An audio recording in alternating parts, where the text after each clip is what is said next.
Live from Burbank, California for some Californian carnage. 4 action-packed bouts here in Combate Global. It is nation on nation. Team USA battles Team Mexico. Only one country can reign supreme.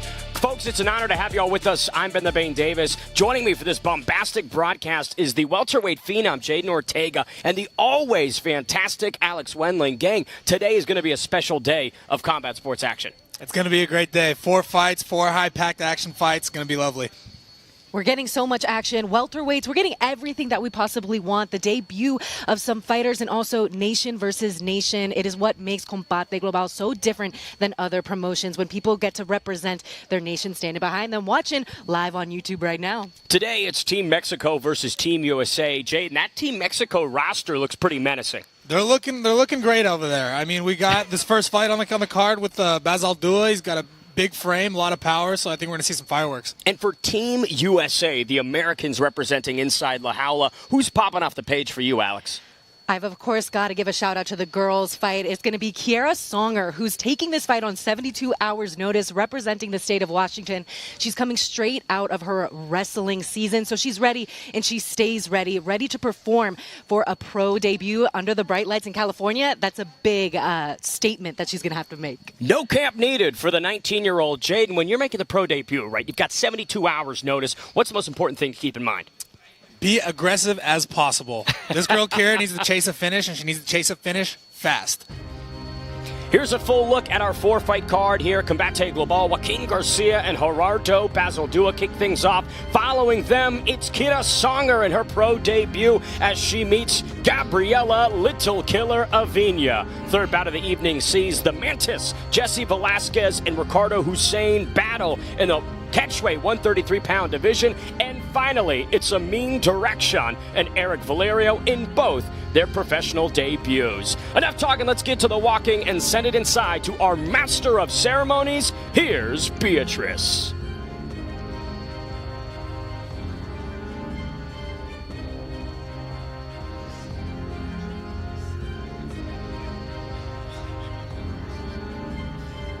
Y arrancamos con mucha más acción, las reglas de la jaula. 3 vueltas de 5 minutos, 3 jueces, utilizando el sistema de 10 puntos. Este duelo en la división peso super welter desbao. In the super welterweight division, los jueces son, the judges are Arthur Chivichillan, Donald Howard, and Gokor Chivichillan. Y ahora, damas y caballeros, llegó el momento de un combate global. Presentando la esquina azul in the blue corner, wearing red, vestido de rojo, su peso oficial 174.8 libras, his official weight 174.8 pounds, con un récord invicto de 2 victorias tonight. He enters la jaula undefeated as a pro with 2 victories. From Villa Park, California, Joaquin Garcia.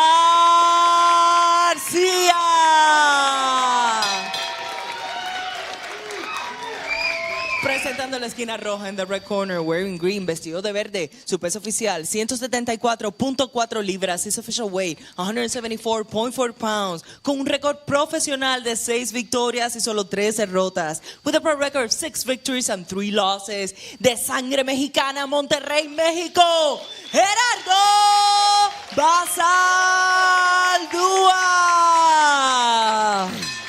The referee in charge, Jonathan Romero.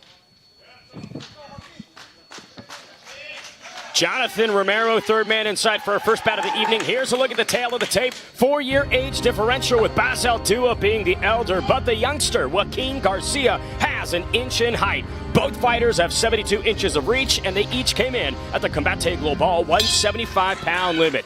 3 5-minute rounds, round number 1 underway. We always love the welterweight wars that take place inside La Jaula, and we have one of our stars, Jaden Ortega, being able to watch these guys very closely. I do believe one of these guys called you out if they're successful tonight, Jaden, so I know you got a keen eye on this welterweight action. Gerardo Bazaldua, good defense on the takedown right there. He's well, with that one, he's well on his way to seeing me in his next bout. Joaquin Garcia, inspired by his older brother Elias, who's fought here at Combate Global before, really brings that wrestling base, Alex, into this one. I'm anticipating a grappling focus from him. Yes, exactly. And on the takedown there, but it's also his jiu-jitsu training under Naaman Gracie. To the back he goes, one hook in already. Less than 60 seconds needed for Garcia to ground Bazaldua. The Dream finding some serious success here against Kong. And we know that Benil Dariush is in the corner of Garcia tonight, representing Kings MMA. And this is a great place to start. Round 1, 3 minutes, 56 seconds to go. And it looks like both boots are almost in, Jane. This is a bad spot for Bazaldua. Bazaldua is going to want to really slide his hip and just stick it to the cage right there and not let Garcia get that second hook in. If he can do that, then he can begin his stand-up. Rear naked choke looks like it might be loading. Looks like it could be under the chin. That is tight. That is tight. Bazaldua getting stretched out here in round number 1. That could be it. Oh, he's out! He's out! Joaquin the Dream Garcia chokes out Bazaldua in less than 2 minutes. Starting out the night with someone unconscious in La Jaula. We have the doctors there ready to go. Talk about viciousness, what one could expect in his Combate Global debut. Joaquin Garcia kicks off the evening with some vicious violence. And we absolutely knew coming in he was a finisher. He's 2-0. His pro debut, he won within the first round, 56 seconds with a one-arm choke. And then the next fight he had was a rear naked choke, and now he's keeping that momentum going. And this kid's just 24 years old. I mean, Jaden Ortega, the sky is the limit for Joaquin Garcia. No, I'm sure he's going to be looking for a next matchup soon. He didn't take any damage in this fight. He got a quick choke, made him pass out, so he's riding high. I know Bazaldua was calling you out after that, but unfortunately don't think he'll get the showdown. But Joaquin Garcia, who knows, Jaden? Maybe down the line, the Dream could take on the Avina. I'm open to it. I'd love a fight with him. Now, a very interesting, immediate first round submission. Jane, let's unpack this a little bit further. Gets one boot in, puts Bazaldua up against the cage. What did Gerardo Bazaldua do incorrectly in that sequence? He needed to have a little bit more movement from the beginning. So if him standing static just like that allowed Garcia to get in on a takedown, trap the legs, and bring him down to the ground. Other than that, he needs to check his hips and try to stay on his feet. But I mean, props to Garcia. He shot a takedown, missed the first one, and then didn't let that deter his confidence, and he went for another one and got it. And Alex, the biggest thing that he told us would pronounce himself about the skill set was the pressure, and boy, did he live up to that. Yes, he did exactly that, and so it'll be very interesting to see what he wants next. I know some of the most vicious highlights we have in welterweight history is from a guy, Ovidio Bojorquez, who's also a welterweight, and then, of course, Jaden Ortega, who have some of the most viral moments. He called out Ovidio Bojorquez because they were supposed to match up in the past. I could tell that that is something that he's going to want as we were backstage talking to him about that. So there's so much fun in the Combate Global welterweight division. And it speaks to the maturity of the young Joaquin Garcia to understand, look, I know that there's an opponent in front of me, but this is a step in a long journey, and boy, the name's longer than the dictionary.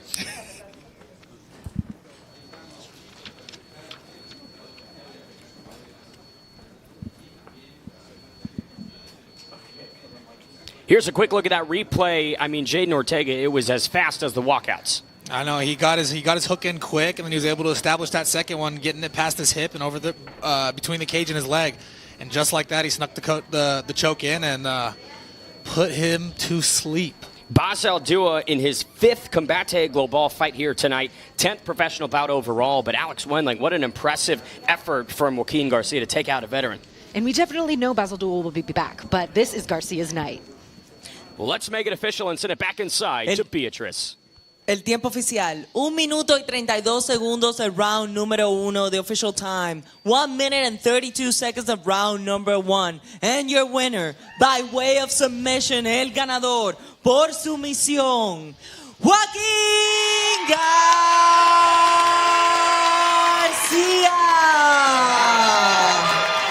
Joaquin Garcia, now 3-0 as a professional. The 24-year-old broke down all barriers in his Combate Global debut. And Jane, like you mentioned, kid took absolutely no damage. I hope we see him back expeditiously. No, of course. I mean, having a 3-0 record and getting a win that quick, I mean, his confidence has to be just as high. The ceiling is the roof, as Michael Jordan would say. He should be ready to get into his next one as quick as possible. And there with Colin Oyama, you know they have some of the best training partners over there. That was light work. When will we see him back? I'm assuming very soon. We got an April 25th, May 9th card. I want to see this guy back as soon as possible. 3 bouts left on tonight's card. Next up, Kiara Songer, Gabriela Aviña. After them, Gianni Vazquez, Ricardo, Hussein, and all roads lead to Amin, Derakshan, and Erik, Valerio. Ooh, we love a debut. A lot of debuts on tonight's card. I believe Gerardo Bazaldua was the only individual who had prior experience in La Jaula. So an opportunity for all of these people in their initial Combate Global appearance to make a name for themselves, Jade. Of course, they're looking to get their momentum going tonight here in La Jaula. And now we're 1-0 U.S. We're going to be keeping track of which nation is going to reign supreme tonight. Now, I mean, look, we're the English broadcast team. I think it's maybe understood that, like, Team USA. We're a little biased. We have to be impartial. We have here. Let's take a look at the tail of the tape for our next bout of the evening in the strawweight division. Kiara Songer making her pro debut, 11-year age differential. Gabriella Aviña 30, Songer 19. 1 inch in height goes to the youngster, and 4 inches in reach also go to the debutante. Both came in at the Combate Global 115-pound strawweight limit. To bring in the gladiators, we send it back to Beatrice. Entrando a la jaula, Kiara Songer. Over 11 years of Brazilian Jiu-Jitsu have led Kiara Songer to this pro debut, but like we've harped on, no notice, 72 hours, Alex Wendling, for Kiara Songer to transition from amateur to professional. Exactly, and when you have so much experience, it's really hard to get an amateur fight. That's something that she was struggling with, so when she got the opportunity to make her pro debut under these bright lights, she hopped on it immediately. They said that the only hesitancy they had is that she's a little bit underweight, but she's not letting that stop her. This is her toughest test in her words, but she's ready. The best ability is availability.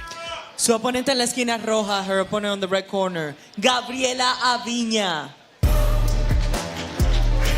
Guadalajara's own Gabriela Aviña, the little killer, 2-1 so far as a professional, has 11 years in seasoning and experience on her opponent here tonight in Combate Global. Jade, how important is that edge? Gabriela Aviña needs to come in here and really use that experience against the younger Kiara Songer. She's got the experience and she's got a lot of motivation. She mentioned her daughter earlier, who's young back at home, and I think that's pretty powerful to motivate you to get a win here in La Jaula.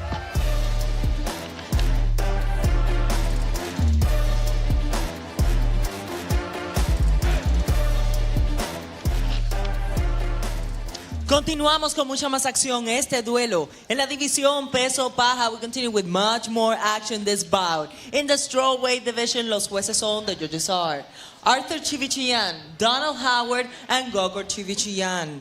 Presentando la esquina azul in the blue corner, wearing blue and white, vestida de azul y blanco. Su peso oficial, 114 libras. She tipped the scale at 114 pounds. Esta noche entra a la jaula a hacer su debut profesional tonight. She enters la jaula to make her professional debut from Washington.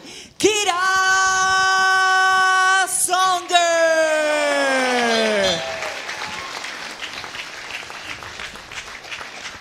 Presentando la esquina roja in the red corner, wearing green, vestida de verde, su peso oficial, 115.6 libras, her official weight, 115.6 pounds, con un récord profesional de 2 victorias y solo una derrota, with a pro record of 2 victories and only 1 defeat, de Guadalajara, Jalisco, México, Gabriela Aviña. The referee in charge, Mike Beltran. Third man inside for this one, Mike Beltran. 3 5-minute rounds at the Combate Global strawweight limit. The debut of Kiara Songer and the Combate Global debut of Gabriela Aviña. All right, ladies, first round. You ready to fight? You ready to fight? Handle, let's go. Songer in the white and blue, Aviña in the all green. Yeah, it's fascinating to know that Gabriella just started this as a hobby, but then it turned into a passion. And now she has so many people at home, some people in the studio tonight here to cheer her on. But the most important is her 6-year-old daughter, like we talked about. There's nothing stronger than a mom fighting for her child, but also you add that Mexican blood. It is going to be a war in there, but they're feeling each other out so far. Songer advancing, 11 years younger. Eats a big shot there. Jaden Kidd's got a chin. I like Aviña trying to establish those long-range strikes, but Kiara Songer doing exactly what she needed to do with that jiu-jitsu and wrestling background is close the distance, get a hold of her, and see if she can get a takedown. Songer began Brazilian Jiu-Jitsu at 8 years old because her dad, Chris, put her into it. Didn't love it at first, but as time went on, she acclimated towards it, and 2 years ago said, you know what, I think mixed martial arts is the path for me. Aviña doing a good job putting pressure on the head, trying to break Songer's posture, get herself off the cage. She's going to want to find an underhook here soon. Tight grip from Songer, 3:45 on the clock here in the first. Trip brings Aviña down. Alex, this is right where the youngster wants her. Yes, and she was confident that she could get there, even though she's usually competing at atom weight. We're currently in the straw weight division, but that didn't stop her. Slow and controlled use of that body lock off the cage. Now she's almost looking to isolate the arm, but into side control and maybe use some ground and pound against the Mexicana. Kiara Songer went to state all 4 years of her high school wrestling career, placed twice. And that gave her such a good background in performance, right? She doesn't feel that the bright lights are anything meaningful. She has been composed and operated under them for years to this point, Jaden. And it really shows. I mean, she jumped in this fight, and from the first bell, she looked pretty composed and relaxed. And even right now, she's trying to establish her top pressure. She's doing well, throwing elbows to the body, knees to the body, and really advancing her position. And it looks like she's trying to get a little isolation here. Someone in there is bleeding. I'm not sure if it's coming from Kiara. I believe it's possibly coming out of the nose of Kiara. Maybe one of those shots upstairs from Aviña. But either way, this is a very tough spot for Gabriela Aviña. She's got to mind the P's and Q's midway through round number 1. Songer's got her in mount up against the cage. It's one of the hardest positions to be in MMA. I would want Songer to kind of posture up and maybe drop some elbows. You know, you can do those now in pro MMA. And such great use of heavy hips, giving Gabriella no choice but to flip to her back. Will we see another rear naked choke? Underneath the chin, Aviña trying to address the arm and bring it down. Kiara Songer changes the grip, hides it. A lot of time left on the clock for the youngster to try and tap her out. Avina's going to want to grab that top hand and try to break the grip. Get her hips to the mat. Beltran taking a close look here. Gabriela Aviña, such a tough representative of Guadalajara. And Songer now locking in that body triangle. She does want to maintain the back-to-chest connection to make that choke come a little bit easier, but right now, Aviña looking like she's surviving. Avina's a little low for Songer's to get that leverage on the choke there. She's out. 1:20 left in the first frame. Kiara Songer still in a very dominant position. If you're Gabriela Aviña, how can you break this lock and turn the momentum back to your side? Aviña's going to want to roll to the body lock side. So where the knee is hooking over the foot, she's going to roll that to the mat and then try to untwist the legs and maybe get her hips to the mat and then slowly get her way out of this position. She's going to want to stay composed and know this takes time. Transition from Aviña, now on top with 50 seconds to go. And we were backstage when Aviña told us that she's well aware of the grappling threat that Songer has. And when we were backstage, we also asked Songer what her favorite nice use of right into the mat. And her taste of her own medicine on that reversal. This is a beautiful use of the butterflies. Aviña now scrambling. Ground and pound coming from the 19-year-old. Finds herself on the back once again of Aviña. Short time on the clock. I absolutely love this. This just shows you the grit of Aviña, that Mexican spirit. I'm sure in the next round she's going to want to avoid getting into these type of positions because it has been a dominant first round by Kiara Songer. The question is going to be, can she avoid letting Kiara Songer implement this type of grappling? I mean, this was like a knife through butter for the 19-year-old, Jaden. It really comes down to just moving your feet. She can't stay static. She's got to move. She's got to be elusive so Songer can't track her down. You know, despite the short time in the stand-up, Kiara Songer's nose pretty bloodied from those Gabriella Aviña's offerings. That's got to be maybe a feather in the cap for Aviña. Yes, that's definitely aesthetically probably on the side of Aviña, but I know that Kiara Songer, just getting done with wrestling season, she's probably very used to all the bumps and bruises that come with that. Bit of Kiara Songer's handiwork here. Nice way to leverage Aviña down and establish some dominance, Jaden. She stayed in control for most of that first round. She took the back twice, despite Aviña getting out of it, which could be demoralizing to some fighters, but Songer didn't let that phase her, and she went and chased the back again and maintained control. Round number 2 in the Combate Global strawweight division. Kiara Songer with an excellent first 5 minutes of her professional career, but this is where the seasoning, the experience of Gabriella Aviña starts to present itself. Kiara Songer looked comfortable in that first round, but she's got a round under her belt now. She got her feet wet, so I'm expecting some quiet assassin energy right now in the second round. The problem with getting your feet wet, Jaden, is your opponent can drag you into the deep end. Let's see if the kid can swim. Go. Same strategy, straight to the fence she goes. This is what we're talking about when we say Combate Global women always put on a show. Fantastic fights always from the females, and Gabriella Aviña, a better position here for her on the cage to maybe address this grappling from Kiara Songer. She's looking for the underhooks, but Kiara Songer's doing a great job. See how she just keeps her hips glued to Aviña like that? Aviña has very little control of her body right now with Songer locked on her like that. Head position, hips, everything looks great. And there it is, right there. Light work for Kiara Songer to once again get Aviña down. Straight into mount, and right back on the back. Both boots in under a minute into round number 2. Once again, though, Kiara Songer a little bit high on the back there. A little high on the back. I mean, she doesn't have a body lock. I would say Aviña needs to look at getting out the back door right now. Got to posture her hips up and maybe get Kiara Songer to slide over the top. Little killer Gabriella Aviña, inspired in fighting again for her daughter Giovanna. 6 years old. We talked about how inspirational and motivating that is, Alex. 100%. And yesterday when they stood face to face, you could feel the energy. Both of these girls are so sweet, but then we asked them for their final words and they said, bring it. We want to put on a show today. Song, a really great way to keep control here, despite maybe that height on the back. 3:20 on the clock. Absolutely. I think what's saving her actually is those little butterflies she had. Oh my gosh, she just flattened her out. Aviña able to roll. Great scramble from Aviña.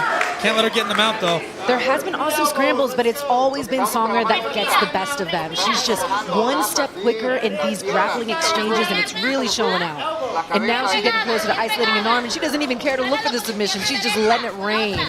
Some elbows offered to Aviña as Gabriella again turns inwards. Finds herself back up on her feet. Few strikes on the 19-year-old on her way up. It looked like there was a moment for her favorite submission, the arm bar, but she missed it. Now she's going to have to do what she did again. The Mexicana coming in hot, trying to take advantage of her time on the feet. Songer's looking a little tired right now, and I think Aviña saw that. Big shots from Aviña in the clinch. Kiara Songer trying to create some closure here and get Aviña tied down. Knee to the body. Gabriella Aviña with a comeback KO in the second round over the debuting Kiara Songer. It's all about grit and durability, Alex Wendling. When it came to who could maximize it, Gabriella Aviña pounced on her opportunity. That is an absolutely crazy comeback story. The 19-year-old right now getting her wits together. But man, what a way to really show how much grit you have from Gabriella Aviña. And we talked about the experience playing such a big factor. It's in moments like that where you're exiting off the clinch, and maybe if you don't have those rounds underneath you, I'll get a little unfocused. I'll take a bit of a breath. Aviña, on the other hand, knew that's the time to strike, Jaden. Of course, at the end of the day, I mean, Aviña just really, the experience showed that you can just weather the storm. If you can weather the storm early, maybe that newer opponent can gas out because she doesn't have the experience of the full 5-minute, 3-round fights. We talked to Kiara Songer about her striking because with the 11 years of BJJ, the high school wrestling background, the question was, how is the stand-up? And she said it's developing. Right now she's focusing and really, truly trying to learn and absorb it, but still a ways to go with the hands and the feet. Yeah, just 2 years into MMA now, so it really just shows how much bravery she has to even come in here on 72 hours notice. And that type of confidence, right, Jane, you're going to need that in your career to say, hey, 72 hours notice, I don't care, I'll take on anybody, anywhere. It shows some serious grit from Kiara Songer. She's only 19 years old. Sky's the limit. This is just a good learning lesson early in her career, so at least she can know now, yep, this is the one I'll lose. This is where I made the mistakes. Not going to happen from this point forward. Gabriella Aviña now 3-1 as a professional. Guadalajara zone getting Team Mexico on the board here tonight, Alex. And a little head bob with it. We are in California right now, so we got some Snoop Dogg playing, really representing where we're at accurately. And Mike Beltran, I mean, getting the applause here inside the Howla. So cool. The beard always looking good. Gabriela.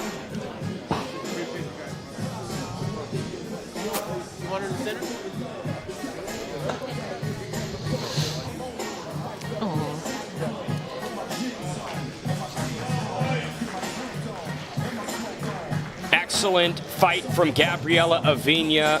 3-1, a second round TKO. Comeback victory. Let's make it official and send it to Beatrice. El tiempo oficial, 2 minutos y 46 segundos del round número 2. The official time, 2 minutes and 46 seconds of round number 2. And your winner, by technical knockout, la ganadora, por knockout técnico, Gabriela Aviña. Little killer Gabriella Aviña with a big comeback KO. She bloodied the nose of Kiara Songer in round 1 and finished the job in the second frame despite some very impressive grappling from the youngster, Alex. Yes, muchas personas están muy orgullosas de Gabriela, and we're going to get the replays, all that action. Break it down, Jaden. Kiara Songer here gets the perfect takedown and right in the mount, maintained control, dropped the ground and pound. And Gabriella Aviña just really gritted her teeth and weathered the storm and was able to chase this finish right here beautifully, hurting her at the body and finishing her with strikes. It's those shots to the solar plexus, right, that can just shut you off like a light switch. Little killer Gabriella Aviña getting Team Mexico on the board. And now we're one apiece, right? 2 fights in, midway through tonight's action. Jaden Ortega, how are you feeling? I mean, I'm feeling great. We're at Combate Global. We got La Jaula right behind us. We got a beautiful show going on right now, and so far, 2 finishes. Exciting fights, everybody. Let's unpack that first fight of the night. Joaquin the Dream Garcia gets one over Gerardo Bazaldua in a freaky fast time. I mean, that rear naked choke came out of nowhere, Alex. Yeah, it was so quick. I was almost like, no, too quick. I want to watch The fight more just started. action. Yeah. Yes, but this sets up so many exciting storylines for the welterweight division. I really feel like the welterweight division is the most exciting in Combate Global, so it couldn't have started off any more perfect. And the females followed suit completely nicely. Kiara Songer looked like it was going to be rinse and repeat of the grappling sequences. That control was vicious, but Gabriella Aviña relies on the experience and gets the job done in what's going to be a very memorable comeback knockout. Of course, I mean, Gabriella Aviña just showed how much heart she has, and like we stated in the beginning of the fight, I mean, she's doing this for her daughter, so it was super cool to see her grit her teeth and probably just in the cage, remember that. Remember the whys.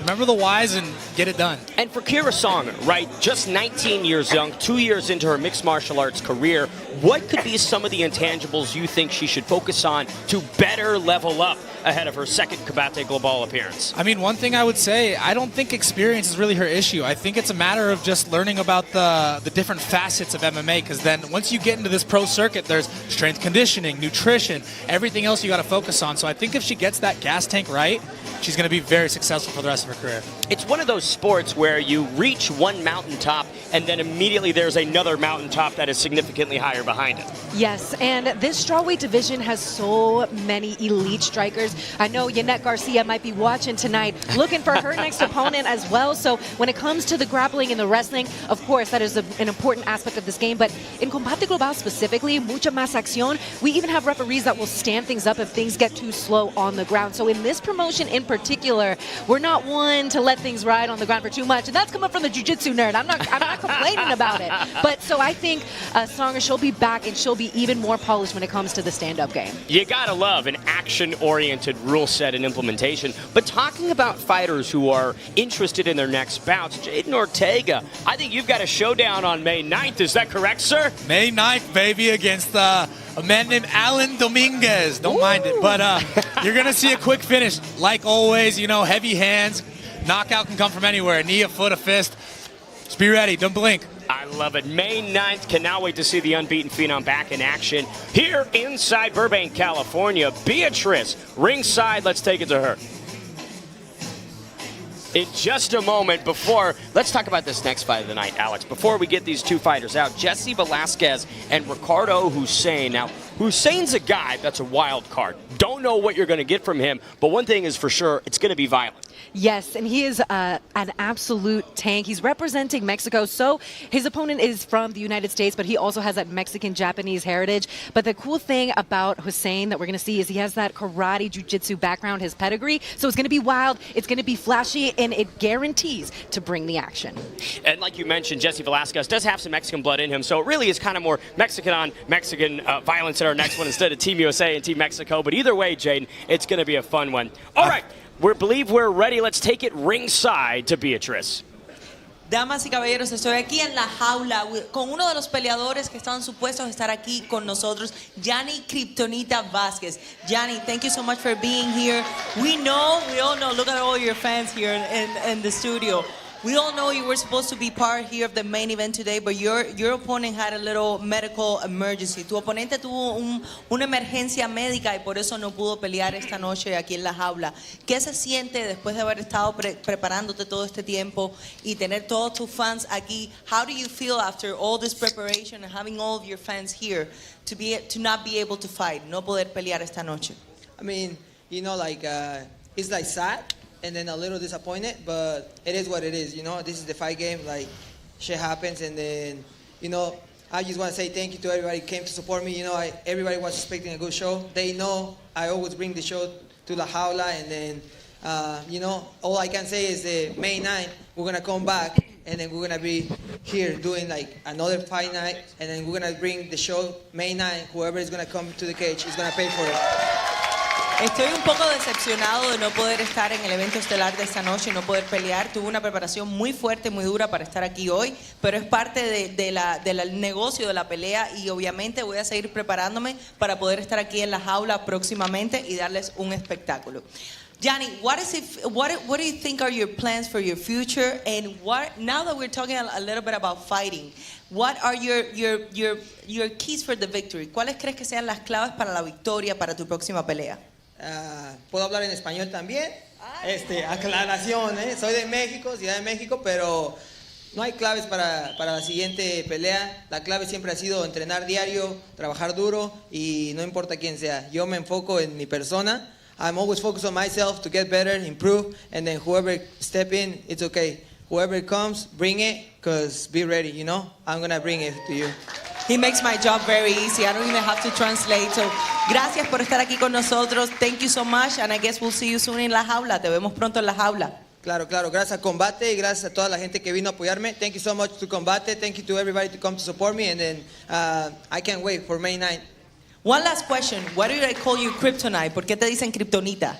Because, you know, I take like 4 or 3 undefeated records under my name, so whoever thinks he's Superman can come and get some, because I will beat you. Ya saben, damas y caballeros, tenemos a Kryptonita próximamente aquí en La Jaula. Very soon, coming to La Jaula here at Combate Global.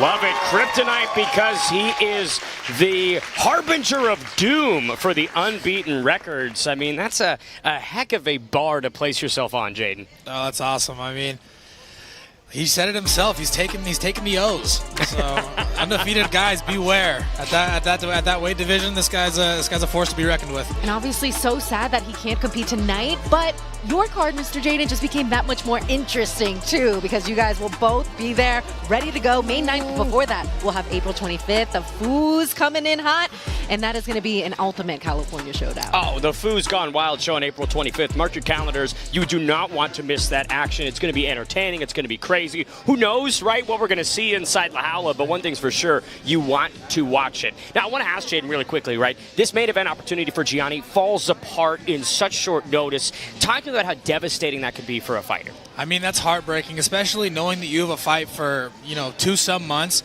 and you prepare physically, you're preparing mentally, you're locked in, ready for a fight, and then 2 days before you're about to step in the cage, it all falls apart.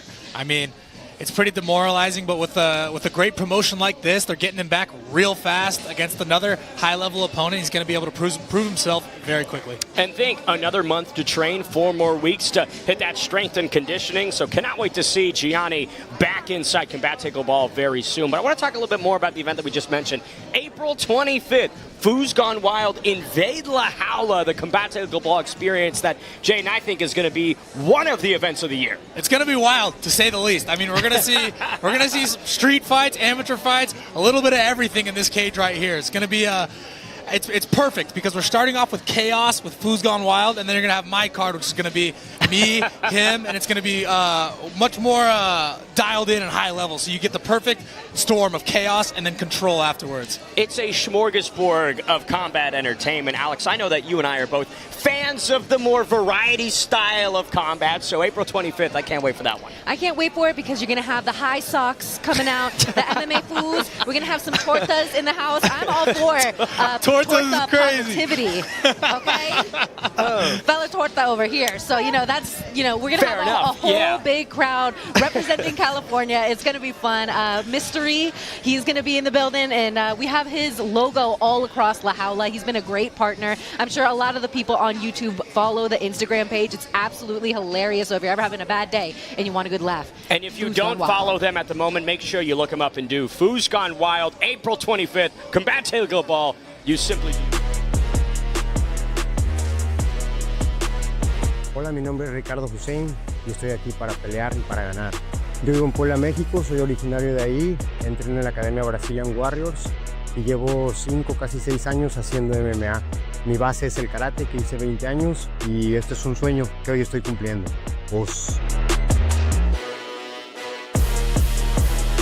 My name is Jesse Velasquez. I'm 30 years old and I fight out of Covina, California. Fight camp has been going great. I feel great. I'm ready to fight. No, I try to just work everything. I work my grappling, I work my striking. I mean, I've been grappling since I was a little kid and I've been striking since I've started fighting, so I feel like I'm pretty well-rounded everywhere. And my opponent's pretty tough. He's a scrapper. He's gonna try to make it real ugly. I'm gonna try to keep it clean, but if it gets ugly, I'm down for that too. I've been doing it a long time. I've had a lot of experience. I'm down and ready for whatever.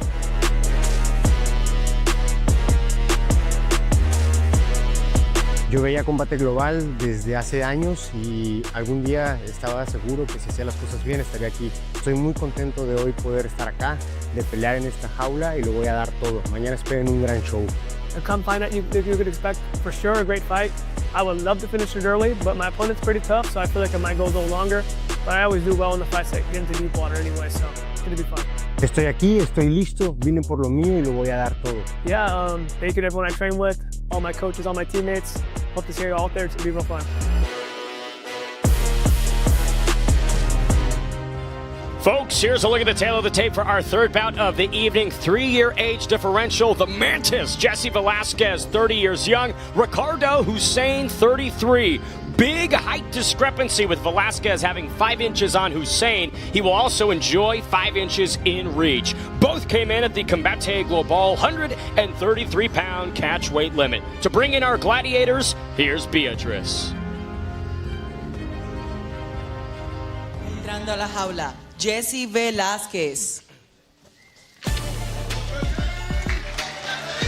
Talk about a superstar in motion. Jesse Velasquez, a guy that brings such a well-rounded style, BJJ-centric, but Alex, he's got a really strong Muay Thai base. Yes, he does. BJJ black belt, and he's also online known as Super Saiyan because he likes to channel that Dragon Ball Z energy. We were backstage and we talked about which fighters inspired him to get into the mixed martial arts world. He brought up Bob Sapp versus Big Nog. So let's see if we see any power bombs tonight.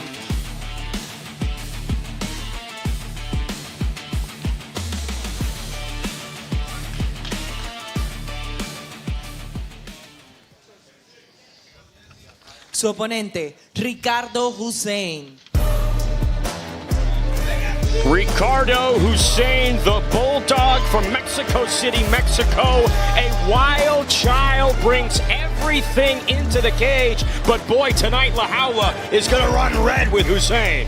Hussein is coming in with a creative mindset. I mean, he's a wild fighter that has a lot of weapons, and it was cool seeing. I mean, this guy's got the crazy eyes going. He's jumping around, hitting ab workouts 10 minutes before the fight. This guy's ready to go. Unlimited cardio. You can see he's got the mullet. Business in front, party in the back. Ricardo Hussein trying to find his 4th professional victory here tonight in La Jaula. I'm excited for this one. And just knowing that Hussein fights for a better life, better family, you know you're going to see a lot of passion inside La Jaula coming up.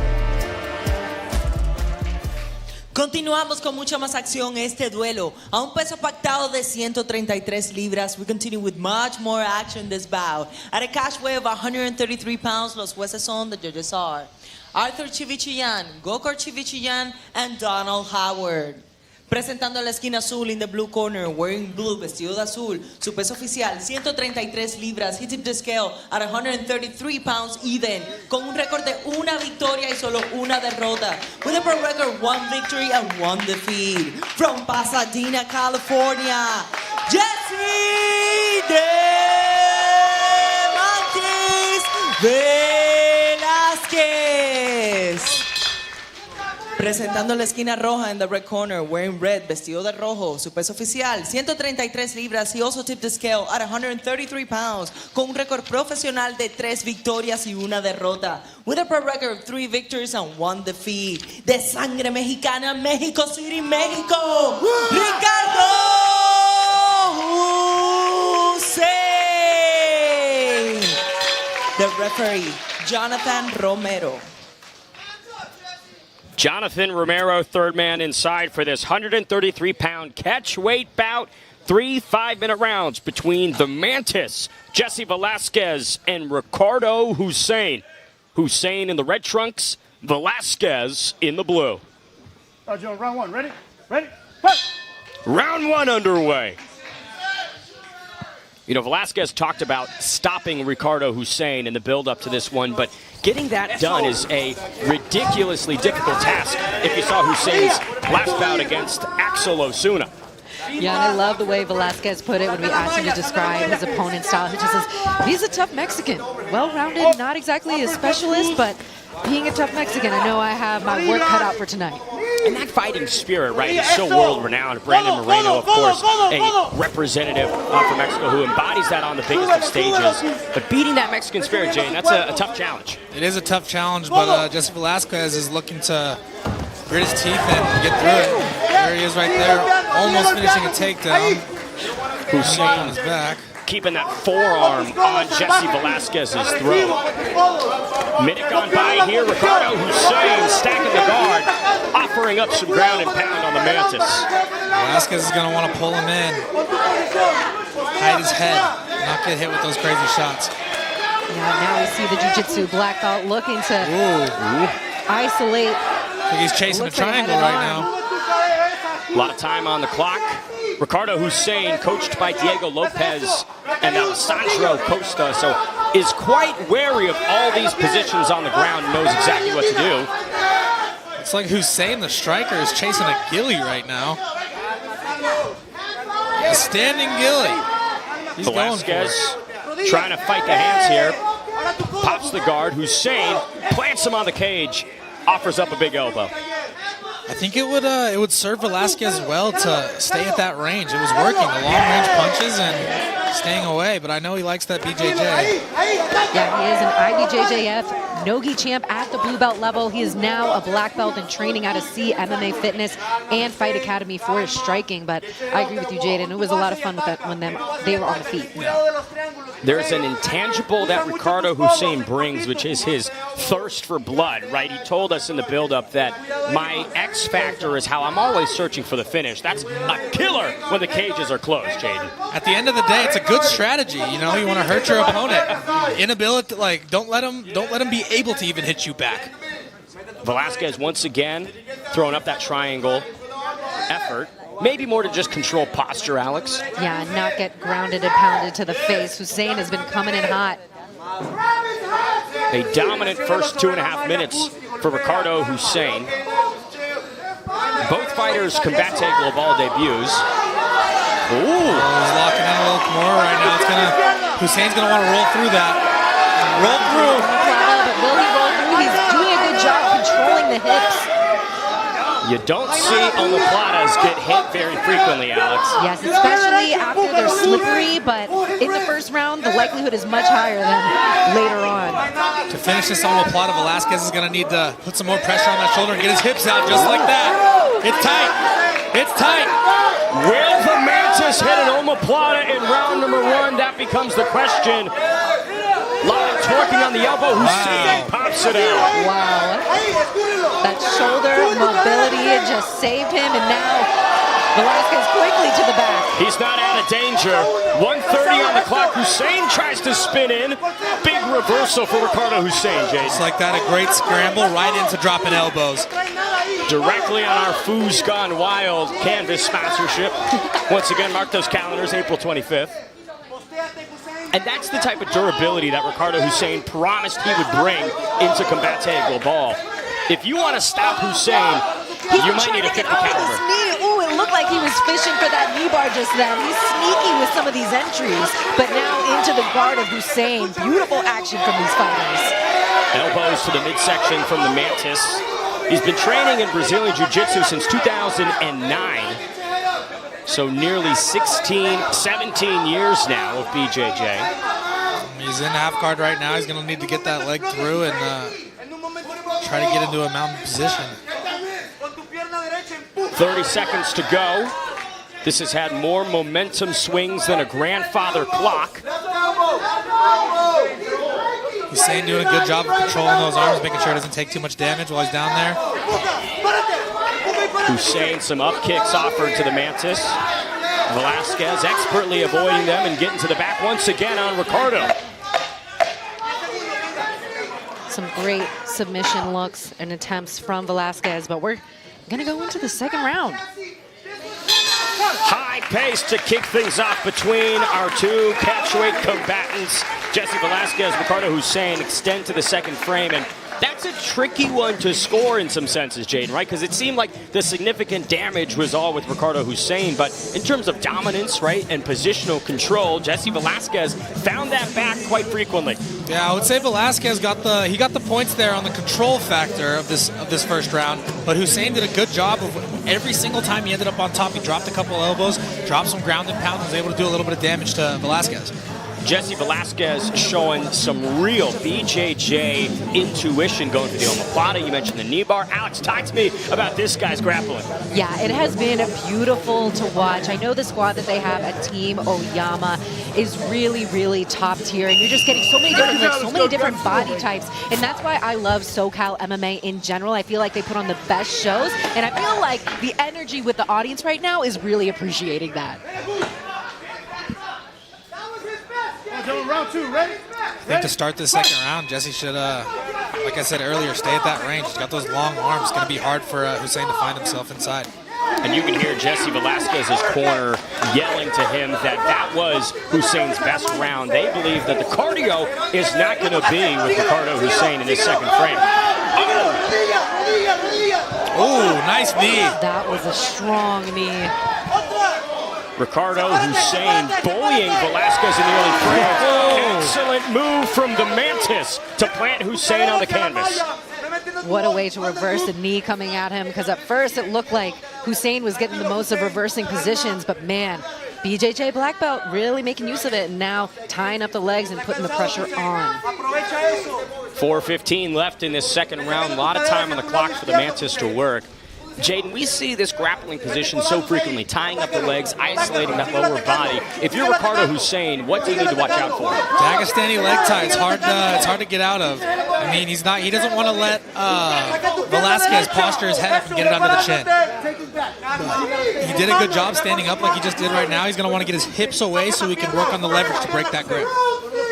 Hussein, like a great white shark caught in a cage, is just going to thrash his way until he's free. And this bout is a 133 catch weight. Usually Velasquez is that flyweight, and that's just amazing to me because he's 5'9". Like, he's a big guy, so he's really able to get the most out of these positions. I'm 5'9", and I wish I was 133, Jane, I'll tell you what.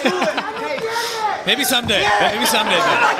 Velasquez goes a little high, falls forward. Ricardo Hussein trying to maximize and capitalize. But Jane, it might be wary of him to separate as he leaps into full mount. Hussein's going to start raining down with that ground and pound. It'll serve Velasquez well to try to get a hold of him and hold him close so he can't posture up and rain those heavy shots down. And to me, it was unclear if he conceded being on his back because he's so confident in his jiu-jitsu, or if he's a little bit more on the tired side. But we'll see what he's able to do with this half guard. I feel like he's had so much success in his entries in the first round that maybe he's like, hey, let me play possum and get him into the guard. He's kind of been bending the rules a little bit, pushing the envelope, the wild card from Mexico. At least, at the very least, fulfilling that promise for violence that he told us he'd bring. Being a jiu-jitsu practitioner against an explosive, crazy striker is a little dangerous sometimes. If you can't always be that comfortable on your back. I think he's going to want to get his back to the cage and try to stand himself up. 2:15 on the clock. Velasquez again trying to go for that left leg of Ricardo Hussein. Looks like he's chasing another triangle right now. He doesn't quite have the angle there. He's going to want to pinch those legs and see if he can break Hussein's posture.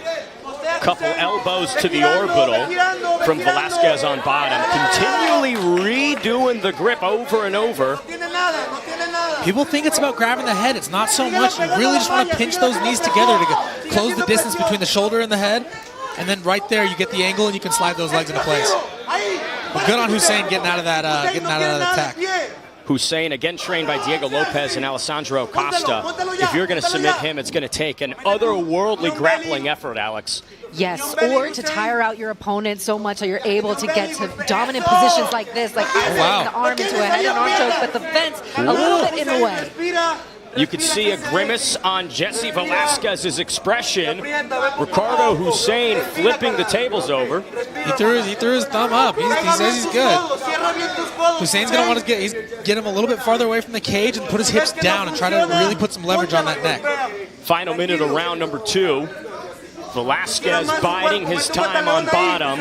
Hussein torquing, adding some squeeze onto this. He needs to get his hips lower. He's not going to be able to finish it if he doesn't get the right angle here. He needs the pressure on both carotid arteries, so he is going to have to sink down, really put the pressure in that way, but he might be able to do it now. Looks like he's just trying to do it with straight brute strength. Yeah, it's like almost more of a crank at that point. Which makes sense for Ricardo Hussein, that instead of the technical way of getting it done, he says, nah, I'm just going to muscle my way through. Wouldn't expect anything less. 30 seconds to go. Velasquez patient on bottom here. At the very least, it's uncomfortable, right? It's a position he doesn't love being in. As much as he didn't, like he wasn't able to finish that submission, he still established control time and was chasing a submission. Another submission could be holding. This one might be tighter. Ricardo Hussein. He's got 3 with about 5 seconds left to go. And I think it'd be safe to say his arms are a little burnt out from that first submission attempt.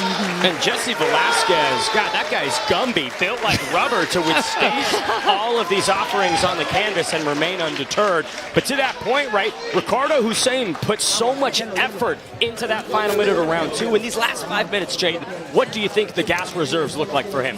I can say one thing. I know his arms are definitely going to be heavy, so it's going to take a lot of mental toughness out of Hussein to really keep those arms going, keep his hands up, and be able to fire those deadly shots that he's been throwing this entire time.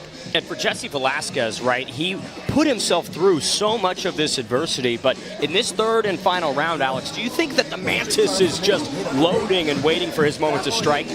I think he's just going to need that pep talk from his corner right now. It's almost similar to what we saw with Songer. She was dominating in the grappling game, but when it came to taking that one strong hit, it kind of took her out of her focus. So we're going to get them refocusing now. We heard them just scream inside La Jaula, ready to go. I don't know which one it was, but I think it's safe to say it was probably Hussein. I think that's a good accurate guess. Third and final round between the Mantis, Jesse Velasquez, and Ricardo Hussein underway. Southpaw unorthodox start here. Open stance offerings for all, and Hussein doesn't seem to be entirely labored right yet, Jaden. No, not too bad. I really want to see Velasquez use his range right now. Everything's landing. The jab, too, we forget about it because of all the grappling exchanges like this. Big, but he's successful. He's successful on the feet. Great sprawl from Hussein. And way to pivot and turn at that last second, Alex. Yes, and working his way to the back now. Both hooks in, but he is trying to keep that chest down, but instead will take some ground and pound action. Those elbows quite central, Jake. A very interesting placement from Ricardo Hussein. Velasquez trying to grapple his way up, eat some shots as he brings himself upwards once again on bottom, 4 to go. That says so much about Hussein that instead of working that front headlock game, he preferred to stand back up, but now we're just back into the guard of Velasquez. Ricardo Hussein's a wild man, right? That much can be said. And the appetite for destruction in all stanzas of this fight is what's impressing me and Jaden. I think it's giving Jesse Velasquez some issues, right? He can't really get much going against this unpredictable beast in front of him. Yeah, no, the creativity and the unorthodox movement coming from Hussein is, I think, definitely it's giving Jesse a little bit of trouble right now. And as much as being a jiu-jitsu practitioner and so comfortable on the ground, on her back, you are giving up a lot of control time being in this position. But right here, he's chasing another submission right now. Not demoralized. He's going for it again. Let's see if he can get the triangle this time. Pinch those knees, man. And it kind of just goes back to what Jaden said in the first round of wanting to see Velasquez do more on the feet, because when you have a guy like Hussein that is pretty loco, you got to imagine even if you do get a submission attempt, like an armbar, he's still the guy to probably let it pop a few times and work his way out because he's literally so crazy fighting for his family, friends. So, it would probably be in the best interest for Velasquez to get back to the feet, but, he's the one in there, not us. Maybe he feels like his advantage is to find a submission over here. Yeah, I think you'd have to rip his arm off.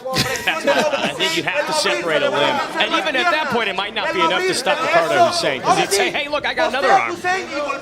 He'll definitely keep trying to fight. You got to take that guy's heart to get him out of the cage. 2:20 left on the clock.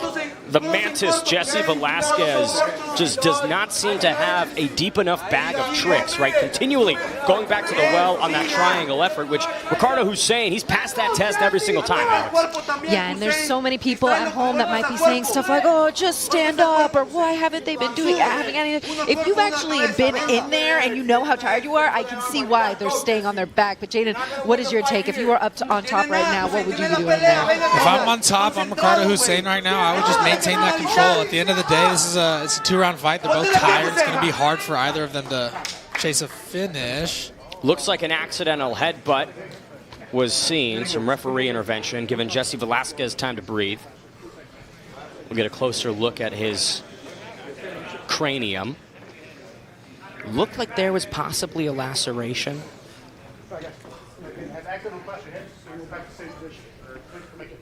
Yeah, definitely caused a cut. Seems like they're resuming in the same position right now, which... for Jesse Velasquez, probably thinking, oh, darn. Yeah, gosh, hoping they would stand each other up. But Hussein back in that controlled position. I think if he just rides this out, stays there, drops a little bomb here and there, connects with an elbow or a punch every once in a while, I think he can run away with this one here. We got some blood from the forehead of Velasquez that's going to be going very matching with the blood of the Foo's Gone Wild background. That might be just paint, but in La Jaula, it symbolizes blood.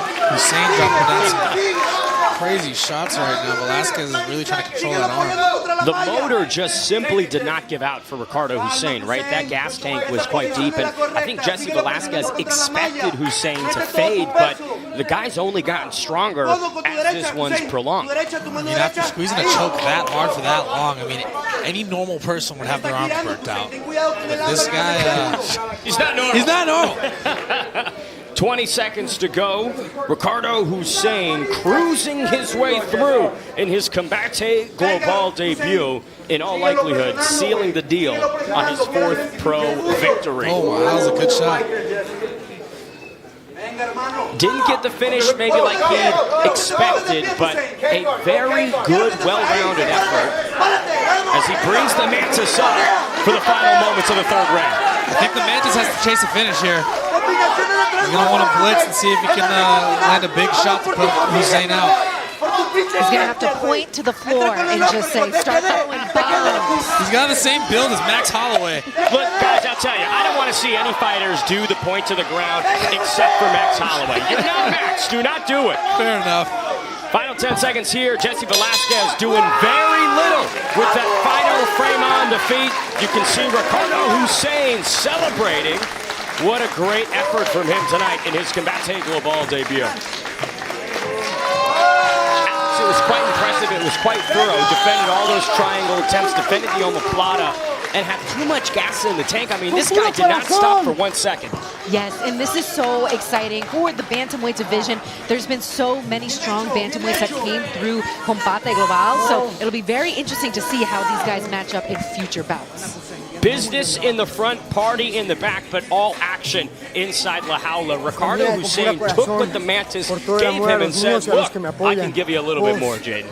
Oh yeah, Ricardo Hussein, I mean, he pushed the pace as he would do. I mean, that's his personality, that's his fight style, and he was able to ride out the rest of the fight on top and keep dropping elbows and, you know, do enough damage. And I think personally that he might have taken this one home. I completely agree that Ricardo Hussein, in all likelihood, going to get the nod on the scorecards. But I want to isolate a specific sequence that we saw over and over again. Jesse Velasquez continually throwing up that triangle when Ricardo was on top. Alex, how could he maybe have finished that position? Yeah, if he would have just gotten the angle, I know it's easier said than done, but trying to break the posture down, really shoot the hips to the side so you have more of a forelock. But the cage seemed to be in the way quite a bit, and he couldn't get it done, but still, great attempts, just not enough. If you can't pitch the knees, Jaden, you're not going to be able to finish the triangle. The definition of insanity is doing the exact same thing many times and expecting a different result. This guy never pinched the knees a single time. And that's ended up being the downfall to that triangle attempt. To all of you watching back home, if you're going to do a triangle in front of Jaden Ortega, you better pinch the knees. I mean, that is just unquestionable. Especially with those shoulders. No one's getting a triangle on this guy, let me tell you. He doesn't have a neck. It's impossible. But let's look a little bit into the future, right? For Ricardo Hussein, we talked about how deep this bantamweight division is in Combate Global. If you're facing a guy like that next, what might be some of the ways to have more success against Ricardo Hussein? Ricardo Hussein he's a guy that really likes to push the pace all 3 rounds. So I think the best thing you can do against a guy like that is establish a jab and really control the pace of the fight. You can take control of the pace of the fight, and you can stop his momentum. Push the pace into the face, and maybe you will face a victory. I do want to maybe think about the last couple moments of that, right? Because they did stand up. Jesse Velasquez, Ricardo Hussein basically stared at each other in those final 15 seconds, which to me harkens back to that fight with Gabriela Aviña. She saw her opportunity on the feet, pounced on it, and took it. I feel if you're down on the cards, Alex, you have to make the most of those moments. Yeah, you definitely have to give it all you got in those final moments. But again, it is easier said than done when you're feeling heavy, when you're not feeling confident that you can get the knockout, the buzzer beater knockout. You're almost being more careful and saying, hey, like, I was having some good attempts. Maybe the judges see it my way. So a little bit of caution, I don't blame him for. But again, I agree with y'all. I think it's going to Hussein on this one. I love it. Well, let's find out the official winner and send it back inside to Beatrice. After 3 rounds of action, we go with the judges' scorecards. Después de 3 vueltas de mucha más acción, nos vamos a la tarjeta de los jueces. All three judges turn in identical scorecards of 30 to 27. Los tres jueces entregan tarjetas idénticas de 30 a 27. All in favor of the winner by way of unanimous decision. Todos a favor del ganador por decisión unánime. Ricardo Hussein. Team Mexico gets another on the board as Ricardo Hussein finds the unanimous decision over the Mantis, Gianni Vazquez. It was just nonstop effort, chipping away at the reserves of Gianni Vazquez and some real intuition defensive grappling that led to that victory, Jaden. I mean, I know it's clear that they were not lying about that Mexican toughness. The last two fights, really just both of them having to grit their teeth and ride out the rest of the rounds, and they did just that. And Hussein put on a great show. Kept it exciting even when he was in those grappling exchanges, and it's cool to see him finish with this win. The wild child just non-stop like a locomotive, Alex Wendling. He would not be denied in his Combate Global debut. Yes, there were so many moments where he would just use the momentum to his advantage, stay calm in moments like these when he had Velasquez, dangerous black belt on his back, but he made the most of it, and that was one of the most beautiful moments from Velasquez as well. But when it came to that half guard position, it just there wasn't anything cooking there. And I gotta say, credit to Gianni Vazquez for finding himself in positions like that rear naked choke and staying tough, staying durable, and trying to find ways to win, Jane. That is the heart of a fighter that you cannot question. Yeah, I mean, I think that's just the mind of a jiu-jitsu practitioner, is being in those tight positions, but just knowing they don't have that little extra detail that's really going to put you out. So he threw his thumbs up. He said, "I'm good, ref. Don't count me out right now. I got a couple more submission attempts in my bag." One more bout left. It is our final of the evening. Amin Derakshan and Erik Valerio. But before we maybe preview that fourth and final fight, I do want to chat a little bit more about the future for Ricardo Hussein, because I'm blown away by him in his debut here, and I can't wait to see what's next for him. Do you guys have any names that you'd like to throw Ricardo against? You know I got the name. It's Ismael Kraken Zamora. He is one of the most viral Combate Global. He's also a homegrown Combate Global fighter, so I would love to see that, especially the styles. Like, I love it when it's striking versus striking, and then you add in the Mexico versus Mexico crime. That's the match to make. Tony, Arafat, you heard it. I'm calling for it. We need to see it. Get that contract in the mail. Sign it. Per Alex Wendling. Jane, do you have any names that you'd like to see Ricardo up against?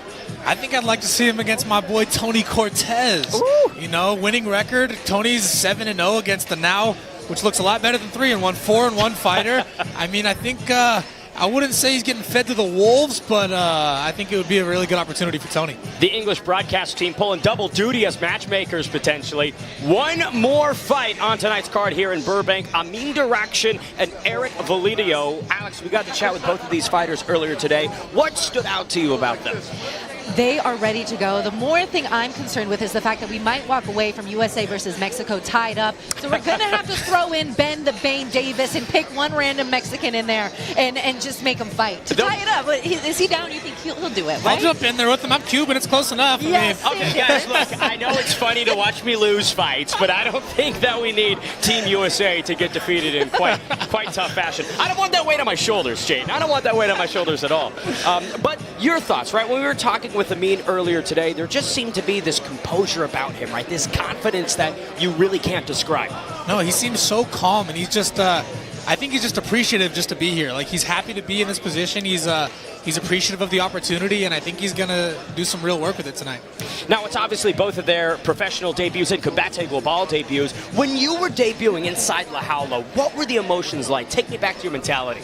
Oh gosh, I mean, my opponent was a big guy and quite a character, so I can say I definitely was a little bit nervous to begin with, and it took me a little bit, at least a round, to get my feet wet and catch a rhythm. But I think if these guys can just bear down, after a couple minutes, they're both going to find their stride, and it's going to be a great fight. All about action, and like Ricardo Hussein displayed, if you don't stop, then you'll more than likely win, Alex. Yes, 100%. And I know Amin is taking in a lot of experience from the amateur circuit, so it feels it's his pro debut under the bright lights, but he has so much experience coming into this, and he seemed calm, cool, and collected backstage. It's going to be a beautiful display of martial arts. We have have to close out the night. I love it. Well, let's take a look at the tail of the tape for our final bout of the evening. The last one on tap, Amin Derakshan, 24 years young, Erik Valerio, 28. 4 years separate them as well as 1 inch in height. Both fighters have a 72-inch reach, and they each came in at the Combate Global featherweight limit.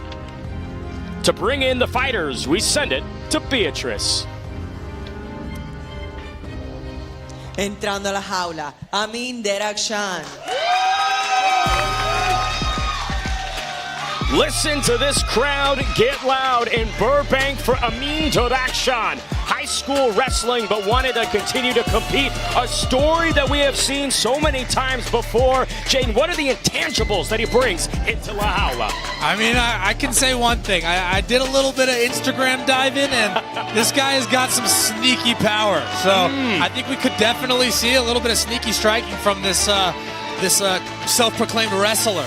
You cyber-stalked Amin Derakshan. I had to. That's where you get the most information, is the Instagram profile. How do you think I know so much about you? Erik Valerio.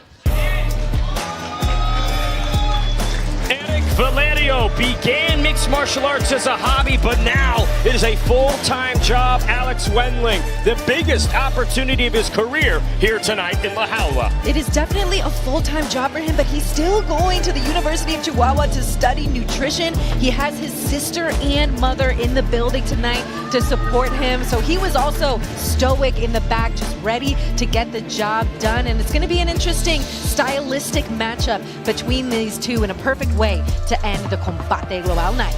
Guadalupe, Leon, and Alexa in the crowd for Erik Valerio. We'll see if the family motivation can summon a victory. Continuamos con mucha más acción este duelo. En la división peso pluma, we continue with much more action this bout. In the featherweight division, los jueces son the judges are Arthur Chivichian, Gokor Chivichian, and Donald Howard. Y ahora, damas y caballeros, llegó el momento de un combate global.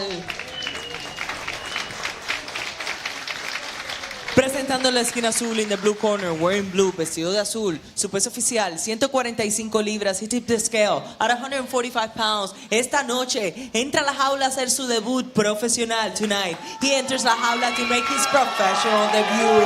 From Irvine, California, Amin Derakshan.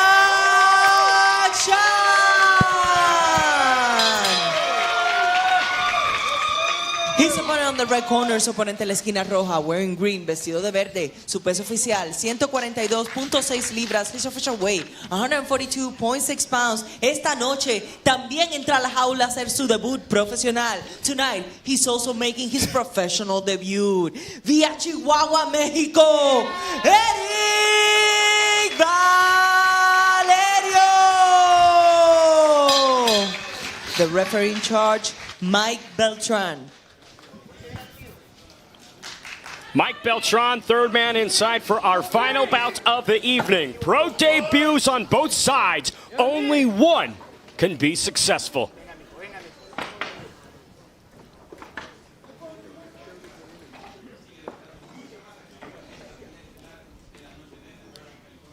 Amin Derakshan has been training with some high-level guys out of Team Oyama. As I mentioned earlier, Tony Cortez. But I wouldn't count Valerio out either. This guy's he's all about the business today. Erik Valerio, again, started this as a hobby, but following his father Lorenzo's death 2 years ago, has really acclimated quite nicely and taken this pathway significantly more seriously, Alex.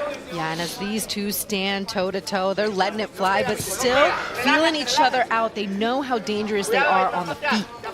Stinging jab from Valerio moments ago. Derakshan narrowly avoids that right hand from Erik. I like that little dip and overhand from Derakshan. It's showing that he's going to use that secret power that I was talking about earlier. Team Mexico up 2-1 so far. All rests on Amin Derakshan to even out the Team Mexico versus Team USA rivalry tonight. And we talk about this being both fighters' pro debuts, but Jade, you can tell the seasoning that they each have from their extensive amateur backgrounds. No, with amateur backgrounds like both of theirs, I mean, they both took on, I think, double-digit fights. And so having that experience, like you have the cage time, you've been hit, you've seen it before. The only difference is the knees and elbows. So we can see which one of these guys has been practicing and put some crazy combos together tonight. And both, sorry, Alex, young guys. I was just going to say, when we asked Derakshan if you guys laughed at me when I asked him, do you enjoy going the distance? Because 5 of his wins have been by the distance. And he's like, no, I don't. I want to finish every time. And now he's in on a takedown attempt. Tight body lock here from Amin Derakshan. Valerio feeds a knee up the center, gets tagged on the break. Derakshan takes the center. Valerio did great there. He created a little space, got the underhook, and was able to get himself off the cage. Right back out to striking range. Just need to see him commit to a couple of these punches and see if he can land some shots. He told us that the boxing would be the standout quality from his arsenal tonight. Yeah. So far, feels like he's been a step ahead on the feet, Alex. Yeah, and he mentioned, Amin did mention that Erik was going to try to box him, but his skill set, being able to mix it up, is going to be the differentiating factor between these guys. And we've seen a little bit of it so far, takedown attempts. It'll be interesting to see the striking come in for Amin as well. Oh, nice overhand from Derakshan. Valerio now backing up. Derakshan stalking the prey. 2:20 on the clock left in our final bout of the evening. Those leg kicks from Derakshan are going to add up, let me tell you. I would like to see both of them throw a little more feints, though. Throw feints, set up your shots, and then maybe you can be a little bit more elusive and land some devastating blows. Derakshan, extended combination there. Erik Valerio with some nice head movement, though, Jaden. I think that's where the feints are going to come in good. Is if you can feint and get Valerio to drop his head like that, then maybe Derakshan can now use these crazy knees that he's been practicing over at Team Oyama. Exactly, and could you imagine after a combination like that from the upper body followed up with a switch kick? Because Amin's switch kick carries so much power. Alex Wendling writing the future potentially in the present. Amin might be listening. Good stinging up jab there from Valerio. I want to see Amin keep chopping at that leg. Probably the nicest stash we've seen tonight from Amin Derakshan. A lot of good facial hair going on inside La Jaula between Amin's mustache and Mike Beltran's facial hair. That's why I had to shave mine. I showed up with one, and these guys just put me to shame. So. I can't even grow one, James. So. Final minute of round number 1, Amin Derakshan. A lot of pressure as he throws that switch kick right into Valerio. Oh my gosh, I'm starting to love it. Jaden, you called for it, the feints, a little more front foot movement. I love it. And a lot of backwards movement from Valerio as he eats another leg kick, Jaden. Keep chopping at that leg. It's going to serve him well. Good exchange from both fighters there. Big left from Derakshan. Oh! Brings him down! Amin Derakshan trying to stop Valerio in round number 1. Erik Valerio. Nice elbows. Wow. Look at Valerio withstanding that storm. Wow. Durability from the Mexican representative, Chihuahua's own. These guys are trading. And he's down. Amin Derakshan. First round TKO in his pro debut. An absolute statement. Backstage, I asked him what would getting the finish mean tonight. He said it would be a testament to all the hard work he's put in. And wow, what a statement in your professional debut. A tsunami of strikes to find the finish. Amin Derakshan forced Mike Beltran to get him off Erik Valerio. That was an absolutely beautiful finish coming from Amin Derakshan. I mean, seeing him go to the body like that, it was giving flashes of Tony Cortez.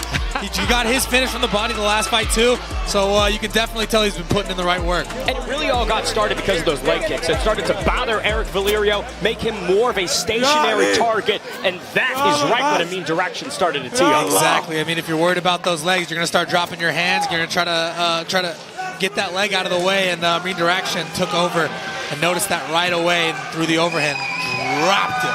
And he didn't have to rely upon it too much, but don't get the striking excellence twisted, because he's got that wrestling base, Alex. This is a complete mixed martial artist. Yeah, when you represent the country of Iran, you know that you have high expectations as a wrestler, and he is now just taking in the moment. Tony, our matchmaker, not surprised that he was able to put on such a show tonight. Amin Derakshan said that Erik Valerio would not have enough for him tonight, and boy, was he right. A first-round demolition job from Derakshan. Couple replays of that TKO. Jaden, walk me through all of this excellence from Amin Derakshan. Here we go. There's Amin Derakshan showing off his wrestling prowess, letting him know, like, hey, man, I can take you down. Those leg kicks were adding up. I know those are going to hurt tomorrow. Derakshan withstood all the little shots that Valerio was throwing, and he ended up connecting with that nice little left hand that dropped him and ultimately led to the finish, where he attacked the body, and it was over from there. Amin Derakshan swarming, dedicating those shots downstairs. Alex Wendling, he buttered up those ribs like the 4th of July. He really did. When it came to being inside the pocket, he started just taking advantage from the jabs, the hooks, and then the final TKO. It was beautiful work. And this is a guy that is going to college for public health. He says, the main thing I want to do is fight, but he has that as a backup plan. I don't think he needs a backup plan with a pro debut like that. The question is now, what is next? He might be studying public health, but tonight he's a public menace. Talk about damage that he delivered in La Jaula. And Jaden, winning your Combate Global debut, the emotions associated with that on full display from Derakshan. This guy's got to be he's got to be on top of the world right now. I mean, finishing a fight in your pro debut in that fashion is just I mean, it's impressive. The guy impressed everybody in this room right now, and I'm happy for him. Everyone's happy for him, and I'm sure he's feeling the love right now. And a very competent opponent in Erik Valerio, right? You saw that boxing. He was able to touch Amin at the end of those shots, right? It was very competent striking, but that pressure, right? That is the water that erodes all of what Erik Valerio was trying to do. All right, for the official decision in our last bout of the evening, let's send it back inside to Beatrice. Referee Mike Beltran stopped this bout at 4 minutes and 44 seconds of round number 1. El referee detuvo la pelea al minuto 4:44 del round número 1. For your winner, by technical knockout, el ganador por knockout técnico, Amin Derakshan.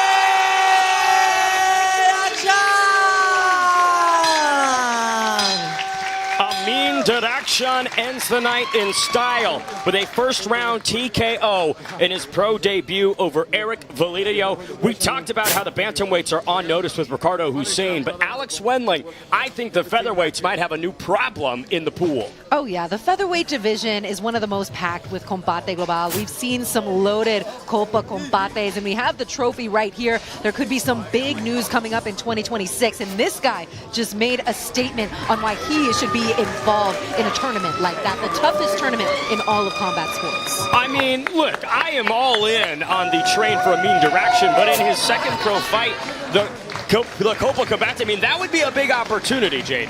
Now, that would be a crazy opportunity. I mean, getting to perform in a tournament like that and getting the opportunity to put your talents on that stage against some high-level talent be pretty dang cool. I know Jaden's sitting here, though, like, but the welterweights could make a good Copa Combate, considering that $100,000 grand prize, and they have done the featherweights in the past, so they might switch it up. But like I said, that featherweight division is Jaden could probably cut down to 145, right, Jaden? I think I can handle that. Just give me like 2 years. 2 limbs, maybe. Cut off a leg, maybe, and get down. But while we're talking about the future for Amin Derakshan, I want to rein us back into the present, because that final bout was muy fácil for Amin Derakshan, Jaden. Yeah, we got Ben here trying to work on his Spanish right now. But he's right. Let me translate for you. It was an easy first round for him. I mean, he attacked the leg. I think he had a good game plan going on, and he stuck to it the entire round.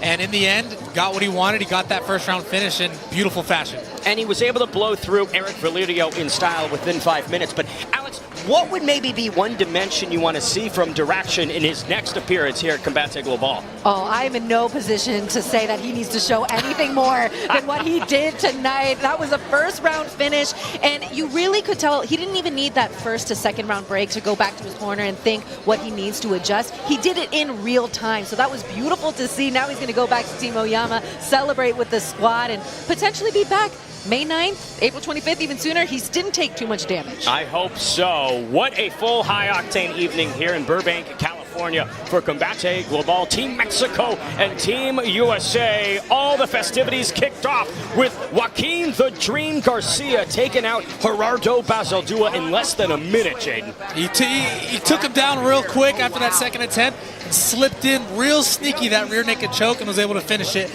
in less than a minute. Very impressive showing from the welterweight and Joaquin Garcia in this first fight. Now 3-0 for the Dream. Maybe a showdown with Jaden Ortega down the line as he adds some more seasoning and layers to the skill set. I mean, you never know, Jaden.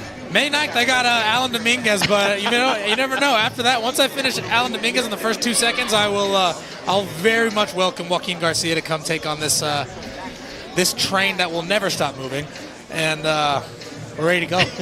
We trimmed down from the welterweights to the women's strawweight division for the pro debut of Kiara Songer, but tonight belonged to little killer Gabriela Aviña, Alex. Yeah, what a story for her. I mean, Songer was just dominant for that first round, even part of the second round in the grappling game, but when it came back to really putting the pressure and getting the opportunity on the feet, she made the most of it. But let's just take a look at some of the action that we saw from our 19-year-old superstar on the rise. Even if she didn't get the win tonight, she put a lot of people on notice for her skill. Again, didn't weather this storm. You could see it on her face immediately that she was going down, and Mike Beltran, a great referee. He stopped the action when it needed to be stopped. And we see so many fighters maybe suffer those setbacks and then come back stronger. I have full faith that Kiara Songer will return in better form. There's no doubt. I mean, Kiara Songer, like we said, she's only 19 years old. This is her first professional fight.